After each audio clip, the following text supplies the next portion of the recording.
Hi, I'm Carole, and you're listening to the Caretaker's Journey podcast. When I began the dream and plan for this podcast, I wanted something raw, transparent, and authentic. I was going to do very little editing, and I wanted the listener to feel like they were grabbing a cup of coffee and sitting down with me to chat about our journey as caretakers. That is so appropriate because today is part 2 of a very personal caretaking journey I did in the month of April in Milwaukee.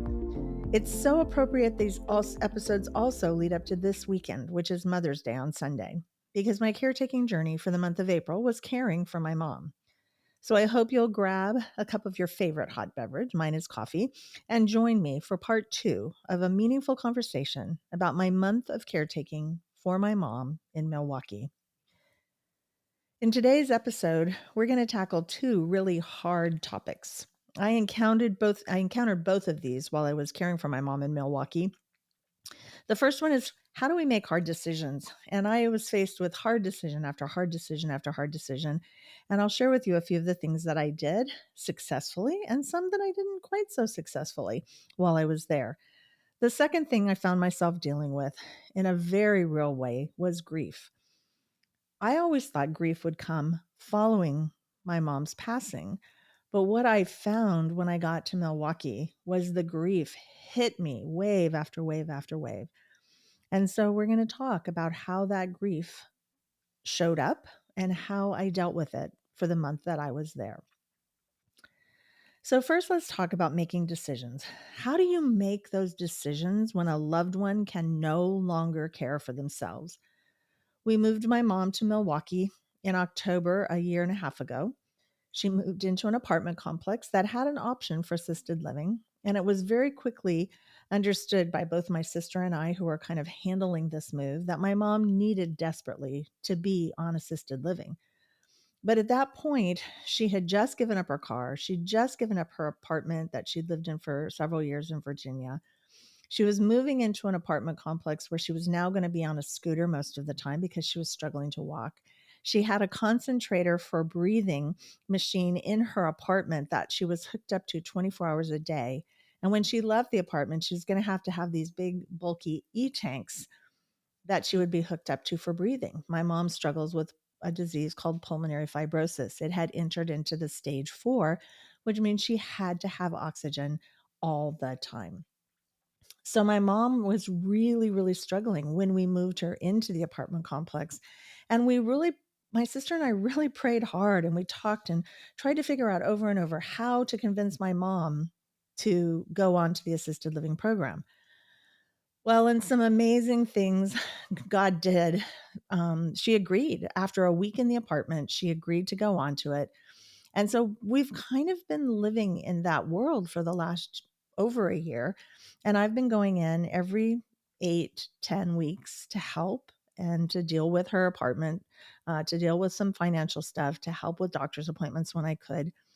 But in January, when I went in to see her, it became very evident to me that my mom was starting to suffer from some mental issues and some memory issues because of lack of oxygen. And that's one of the side effects when you're on oxygen all the time. You can get hypoxia, which is it starts to affect your brain. And we saw my mom begin to struggle with memory, to struggle with communication. So when I left in January to come home, I already knew that we were facing some hard decisions. But when I got on the plane to go April 4th, I did not know or was ready to walk into her apartment and realize that we had gotten to the point where some really hard decisions had to be made. And it was a bit overwhelming. The first thing that I noticed, was the day I walked in, she had lost probably 25 pounds. We did not know the amount at that point. She hadn't been weighed, but I could tell that she had lost quite a bit of weight. She was frail, and she kept calling me my sister's name, and she would get very confused. As the week went on and we went through more doctor's appointments, I also noticed that we were feeling like a ping pong ball being pushed back and forth between one doctor to the other. She also suffers with congestive heart failure. And while she was not showing any symptoms of that There is a danger that she could have a heart episode. At the same time, her lungs are really struggling with this pulmonary fibrosis. And I found myself after about 10 days in Milwaukee in a mess. I was asking one doctor what to do. They would push me to another doctor. We would send an email. It just got to be a circle of issues that my sister and I didn't really know how we were going to get out of, but we knew that we had to figure out what to do. It all came to a head one night when she had to be taken to the hospital in an ambulance. And I rushed over to try to get there before the ambulance, and I didn't. They got there, they put her in a room, and by the time I walked in, she had already seen a doctor. Now, mind you, they're asking my mom's questions. By all appearances, she should be able to answer the question, but I didn't understand until about 3 hours later that she had told the doctor we had woke her up in the middle of the night and put her in an ambulance to bring her to the hospital. She had no idea why she was supposed to be there, and she wanted to go home. It was a very busy night in the ER. She didn't look like she was in crisis, so they sort of ignored us for 3 hours. And that led to a phone call the next day with a counselor for the medical group that her insurance is through, and she and I began to have a conversation about what to do.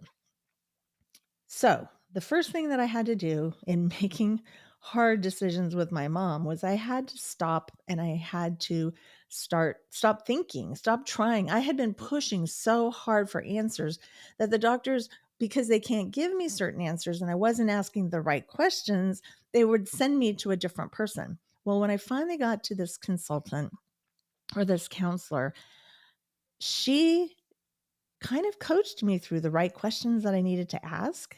And I began to listen for the first time to what she was trying to tell me. And she was sharing with me why we were struggling with the doctors and why this was happening and why this was happening and why this one doctor had never called. And it became apparent that they were contacting my mom, and my mom was either hanging up on them, saying, my daughter is going to handle this, or saying, I don't know why you're calling me. I'm fine. And then the doctors would not keep trying. So the first decision that we had to make after talking to this advocate and then listening was we had to go in and change the name and phone number that would be the first point of contact to me. And that meant that from now on, from that point forward, the doctors would call me and I would have a conversation with them. My mom had already signed all the papers, given them permission to talk to me, so that wasn't a problem. But my mom lost that phone call that would happen from her doctors to find out how she was, to communicate with her about appointments, to talk to her about test results. But in listening to the advocate and in listening to my mom and realizing that she was no longer capable of making those choices, it became very clear that I had to step in and take over that part of her care. So that led to a whole different list of questions. And then first question I began to ask the advocate was, what is needed next? We knew that the diseases she has are not curable. We also know that she's in the final stages of this lung disease. So we need to be aware. There's things that have to be put in place. She'd been falling a lot. And so the first thing I did next, or the next thing that I did, was to get her a fall detector and bracelet and necklace. And then we had to have the conversation about, what do we do if you have a heart episode? Her heart doctor asked the question when we were in the appointment, and my mom didn't understand. And so later that day, I had to have a conversation with my mom, and we had to talk about, what do we do if you have a heart episode? What do we do if your heart stops? What do we do if you code, which is what they call that? And at first, my mom didn't understand. And then I had a piece of paper, so we started kind of going through what that looked like. And I found myself almost in tears as I was reading this, realizing that if my mom had decided to do this, that when she would have a heart episode, if her heart would stop, that they would not try to start it again. So she agreed. My mom listened. We talked about it. We decided this is what was needed. And the next day when we saw her doctor, we told him what we wanted. And he looked at my mom with this beautiful smile and he just said, I think you're making the right decision. So we signed it. We ordered her a little bracelet that she'll wear now. And when we got the bracelet a couple days later and put it on her wrist, I did cry because I did realize that we're approaching a point where my mom will no longer be with us. I also realized in making these decisions that I had to be really patient with my mom. There was one day where we had been going to all of these different doctors. We were starting with a brand new doctor because there was another issue that was coming up, which had to do with either her stomach or um, another gastro part. And she finally looked at me and she said, I'm done. I'm just done. And I had heard her say that before, but this is the first time I had heard her say this with this kind of an emotion. I'm just done. So I took a step back and I sat down. I pulled my chair up close to her and I said, what do you mean you're done? And she goes, I don't want to be poked or prodded anymore. I just want to be left alone. I don't even really want to go to the doctor anymore. Can we just not do anything? And then she said, I'm ready to go and meet Jesus if that's what God wants. But if he's going to leave me here, I just don't want to go anymore to the doctor. This was really hard for me because I don't want to be irresponsible.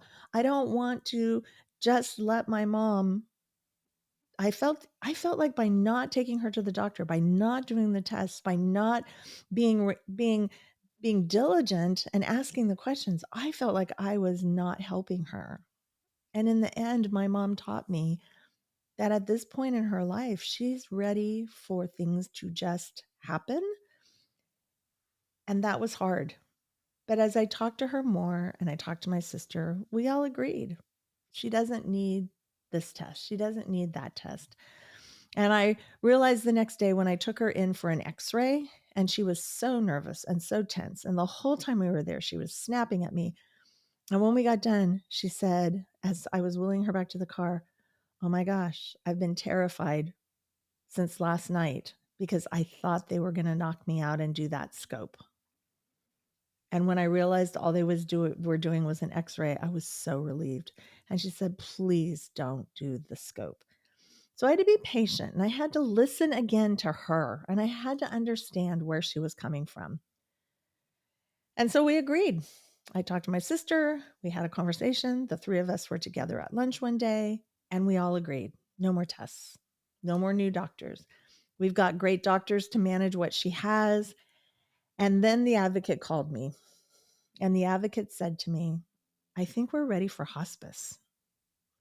My mom had we discovered, lost almost 30 pounds since January and wasn't wanting to eat, didn't have the desire to eat, and was struggling with some digestive issues. And I said, well, I don't know how she's going to respond to that. That's a hard choice to make. So she talked to me a little bit more. And I said, I don't know that we're ready to just say comfort care and that's it. I don't know that we're ready to say we want to just give up. And she made a suggestion. And she said, okay, we have a program called palliative care, which is one step before hospice. How about we start there? I said, that sounds good. I talked to my sister again, and we agreed. And so she put in the orders. And within 24 hours, the doctor had come back and said, this is perfect. Let's do this.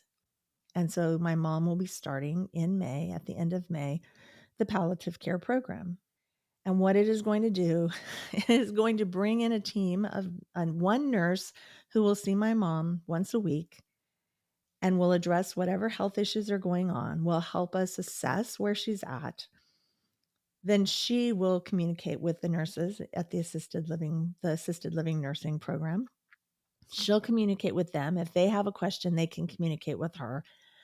We will become a team that will work to make my mom as independent and care for her as much as we can and keep her as independent as possible for as long as possible. This team will also communicate with her doctors. If there's test results, if there's tests needed, they'll come in and take the test there. My mom no longer has to leave her apartment for testing. So was it a hard choice? Yes, it was a really, really hard choice. But you know what? My mom was so excited when I told her that we were going to do this. And here's the funny part. I've come home now. I've been home about 2 weeks. And I talked to my mom yesterday, and she had forgotten that we were going to do this palliative care. And so she said to me yesterday on the phone, she goes, "Oh my gosh, you're just not going to believe your sister is the most wonderful person. Your sister has set me up for this new program where they're going to come in and we're going to do all this." And I kind of giggled and I said, "Mom," I said, "I did that." And she said, "What? You did that?" And I go, she said, "When did you do that?" And I said, "Well, when I was there." "Well, when were you here?" "I was there 2 weeks ago." "Oh my gosh, I forgot that you were here." And we kind of giggled and we went on. But making those decisions when a loved one can no longer care for themselves is hard. So it involved listening. It involved asking the right questions. It involved not pushing. It involved me stepping aside and looking at what was really needed and what wasn't needed. It was being patient. It was really being patient. And then it was making the hard choices because I was not ready to make that choice. But the more we saw my mom and the more we talked about her situation with the advocate and the doctors and my sister and I, we realized that that was what needed to happen. And this opened up a whole nother range of emotions for me, which I knew, looking back on now, I know that I was dealing with, but I didn't really have a name for it. And that was, I was learning to grieve. I was really, really learning what it meant to grieve. I've never, it's been a long time. My grandmother died probably, 35 years ago. And that was the first time and the last time I really lost someone close to me in this way that I would grieve. Now, I had lost my brother-in-law a year ago, and we just lost his father. But there's something about a mother, there's something about a grandmother, and I realized that I was beginning to grieve the loss of my mom, which she's still here, but in some ways she's not. And so this next part of the show, I want to just kind of talk about very transparently the grieving process that I found myself walking through when I realized that my mom is going on to this palliative care. We're not going to push her for any more tests. We're going to keep her comfortable. We're going to keep her treating her for now, but that she's very close to going on hospice. And that means that we're looking at my mom going to heaven. And my mom is ready, but I wasn't. And I was beginning to grieve. So I always felt like the grieving process started at the end when the person has passed away.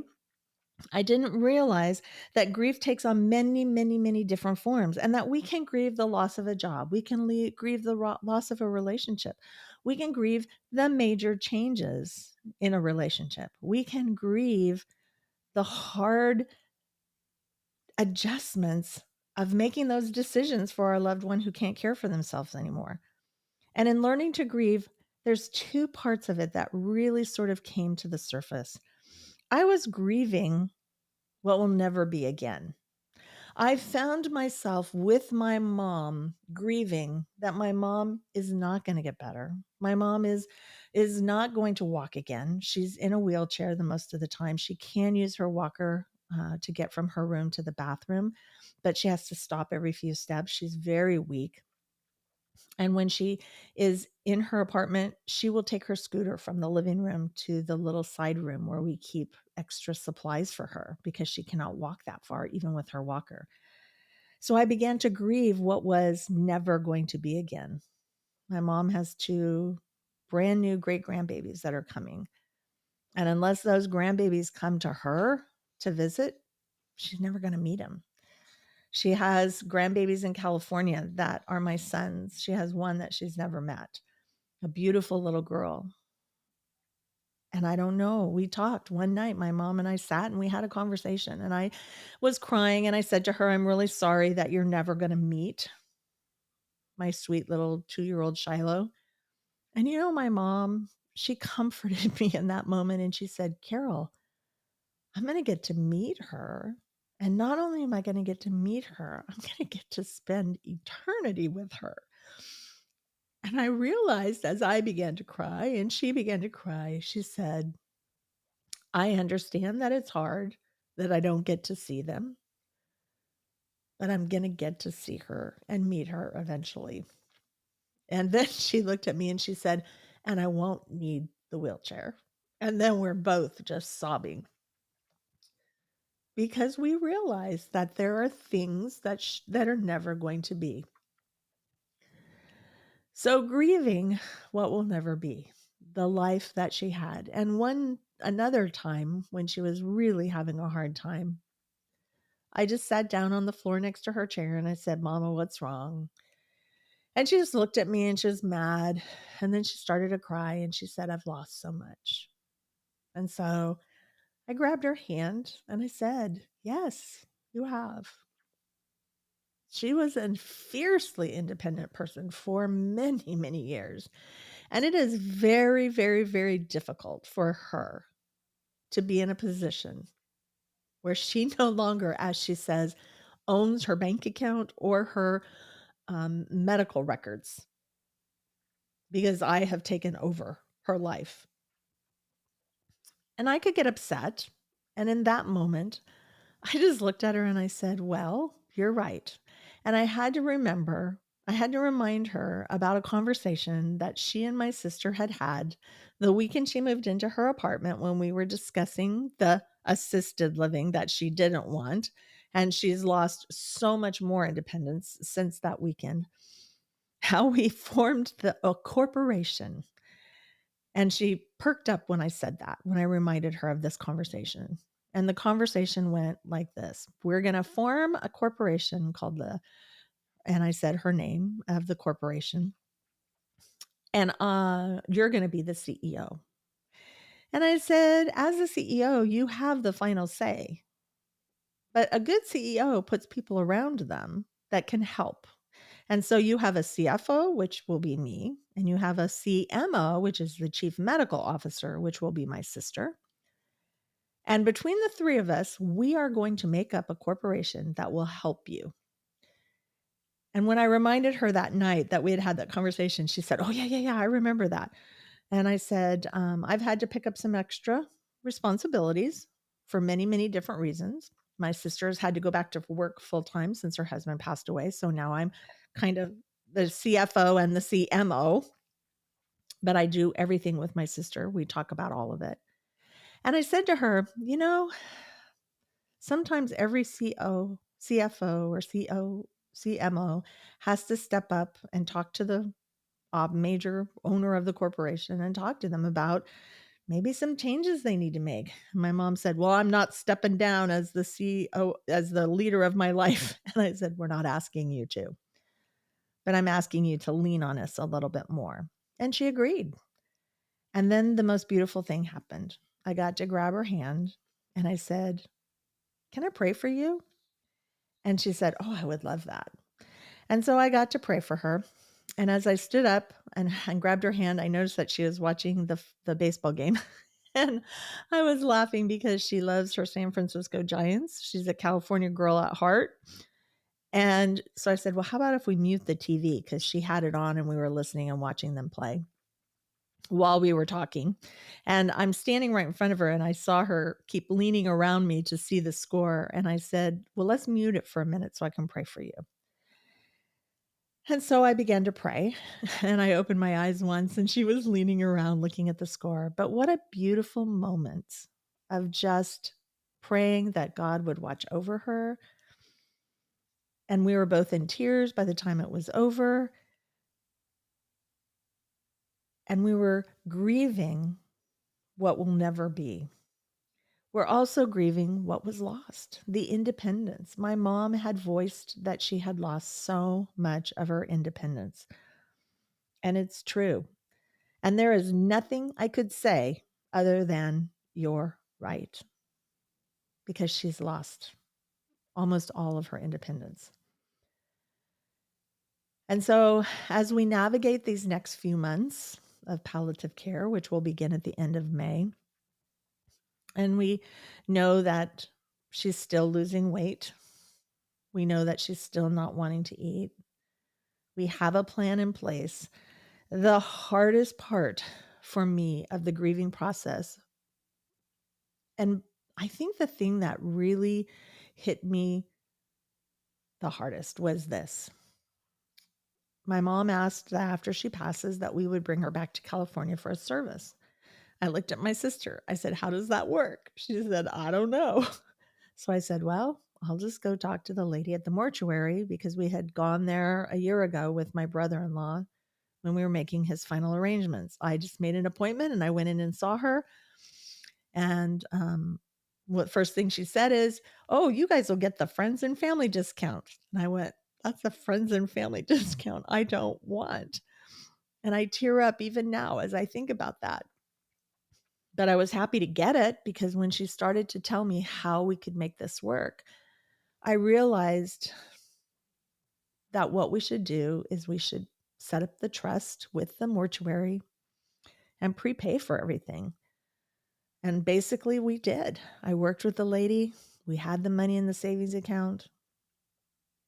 And as I walked out of there that day with the paperwork, it became very real. It became very, very real as I walked to the car with this file, having written a check, knowing that when my mom passes, there's a plan that will be set into motion. And she told me they'll put my mom in a box, they'll cremate her and put her into a box, and they'll send her to me in California so that we can plan a beautiful service in California for her. And in a way, it was like losing at that moment, losing my mom, even though I know she's still there, but I knew that I was getting on a plane in a few days to come home. And I know that in the situation with the health that my mom is in, there's no guarantee when I go back in July. And I had to be okay with that. I had to be okay with that. Learning to grieve, letting myself grieve, letting myself cry, letting myself feel the emotions, letting myself accept what is lost, what will never be. And knowing that there's this comfort because we're walking through it with my mom as much as she can remember. We're walking through it with my mom, loving her, caring for her, being patient with her most of the time, listening to her, asking the questions. I tell you, the caretaker's journey is not for the faint of heart, and it is a lot of stress. And when I came home, I will tell you, it has taken me probably all of these 2 weeks to really process, recover, and lean into my grief, because my grief is not gone. My grief is still there. I always close out the show by asking my guests what they're going to do in the next 24 hours to take care of them. I challenge you today as we close out this episode. Some of you may be understanding that you're going through grief for the very first time. What does that mean? What does that look like? And I'm reaching out to a couple of people to bring onto the show so we can really unpack, what does this grief process look like? But I always close out the show by asking my guests, what are you going to do in the next 24 hours to take care of you? And so I'm asking myself that. I'm asking you as a listener today, what are you going to do in the next 24 hours to take care of you?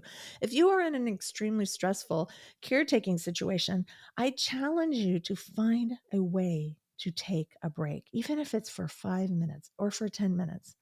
So what am I going to do?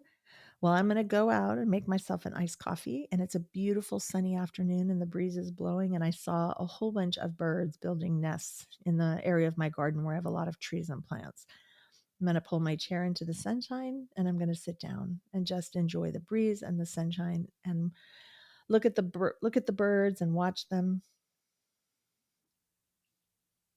and turn on some worship music and just sit.